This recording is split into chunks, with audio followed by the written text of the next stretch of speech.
तहसील मीरगंज अध्यक्ष सुधीर बलियान के घर पहुंचे भारतीय किसान यूनियन अराजनैतिक के राष्ट्रीय प्रवक्ता राकेश टिकैत। रविवार को दिल्ली से होते हुए लखनऊ को जाते समय थाना फतेहगंज पश्चिमी के गांव मनकरी में भारतीय किसान यूनियन अराजनैतिक के तहसील अध्यक्ष सुधीर बलियान के घर भारतीय किसान यूनियन टिकैत के राष्ट्रीय प्रवक्ता राकेश टिकैत पहुंचे। उन्होंने किसानों की समस्याओं को भी सुना।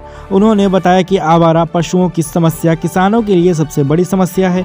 गन्ने का रेट फिक्स नहीं हुआ है, गन्ने में लागत बहुत अधिक आ रही है, दवा, खाद आदि की कीमत बढ़ रही है। एमएसपी गारंटी कानून के बारे में भी विस्तार से बात की। उन्होंने कहा कि सरकार चाहती है मंडी सेक्टर बंद हो। एमएसपी गारंटी कानून से बड़े उद्योगपतियों को फायदा है और सरकार को फायदा है। छोटे और गरीब किसानों को कोई लाभ नहीं है। देश को पूंजीवाद चलाना चाहता है, पूंजीवाद का बोलबाला है। पूंजीवाद के खिलाफ बड़ी लड़ाई हमारी रहेगी। आवारा पशुओं को गौशाला में भेजें जिससे किसानों की फसलों को नष्ट न कर सकें। जितना सरकार एक गौवंश को पालने के लिए दे रही है, इससे अधिक का खर्चा एक गौवंश पर आ रहा है। ये दिल्ली से हमारे यहाँ पे भी जो सुधीर बलियान है उसके 2 भाई एक्सपायर हुए, तो उनके परिवार से आज मिले। हमारे जिलेदार है गजेंद्र सिंह, अब वहाँ पर जाएंगे फरीदपुर, और फिर लखनऊ शाहजहाँपुर को होते लखनऊ चले जाएंगे। तो यहाँ पे किसानों से भी मिल रहे, इनकी क्या समस्या है उस संबंध में भी बातचीत यहाँ पे गांव में हुई।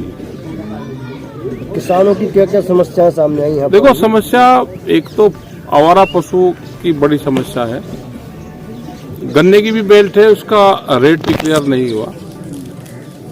लागत बहुत आने लगी। अब पूरे जो एग्रीकल्चर सेक्टर है उसमें लागत बढ़ रही है, दवाइयों की है, खाद की है, तो उस हिसाब से कीमतें नहीं मिलती। एमएसपी गारंटी कानून की सरकार से बात हुई, वो लागू हो जाए तो कुछ धान के इसके जो फसलें हैं उनका भाव मिल जाए।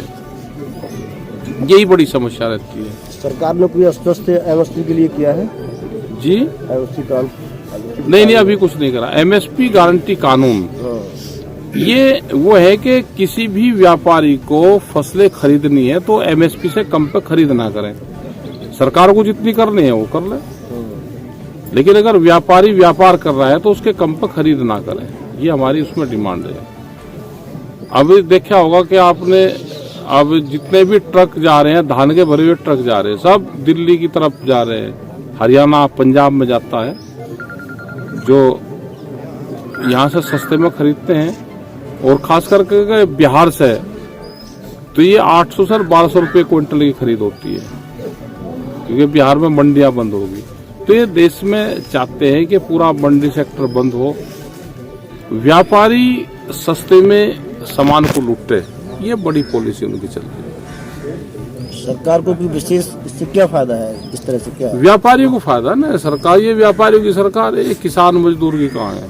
जो बड़े उद्योगपति हैं उनकी सरकार है। देश को पूंजीवाद चलाना चाहता है, जैसे पूरी दुनिया में पूंजीवाद का बोलबाला है।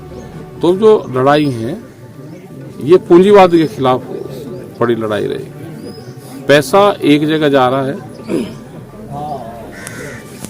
जमीनें जिस हिसाब से बिक्री हो रही है, क्योंकि सरकार चाहती है कि इनको नुकसान हो और ये जमीनें बेचे अपनी, तो ये पॉलिसी करीब 30-40 साल की उनकी पॉलिसी है कि बड़े उद्योगपतियों के पास में पूरी जमीनें जाएं। जैसे ब्राजील में है, 280 आदमी के पास में वहाँ की 80% जमीन है। जो पूंजीवाद हावी हो रहा है और वो जमीन छीनने का काम कर रहा है। ऐसा तो है नहीं कि 10 साल में, 20 साल में, 100 साल में दुनिया खत्म हो जाएगी, लेकिन जमीन पे सबसे बड़ा अटैक जमीन पे होगा। खेत की फसलों को कमजोर करो और जमीन लूटो, ये जमीन लूट का सवाल है। किसानों के जो आवारा पशु घूम रहे हैं, इस पे क्या करना है? सरकार की पॉलिसी है इनको गौशाला में भेजे, बड़ी बड़ी गौशालाएं बनाए। यहाँ पे बरेली में गौशालाएं नाम की बहुत जमीन यहाँ पे है, करीब 11,000 या 20,000 बीघा जमीन है। वो तो सही दस्तावेज बताऊंगा, लेकिन इनकी जमीन है। उस जमीन में कई जिलों की गायें और जो आवारा पशु है वो आ सकते हैं। सरकार को गौशाला की जमीन छुटवा के उस पर काम करना चाहिए।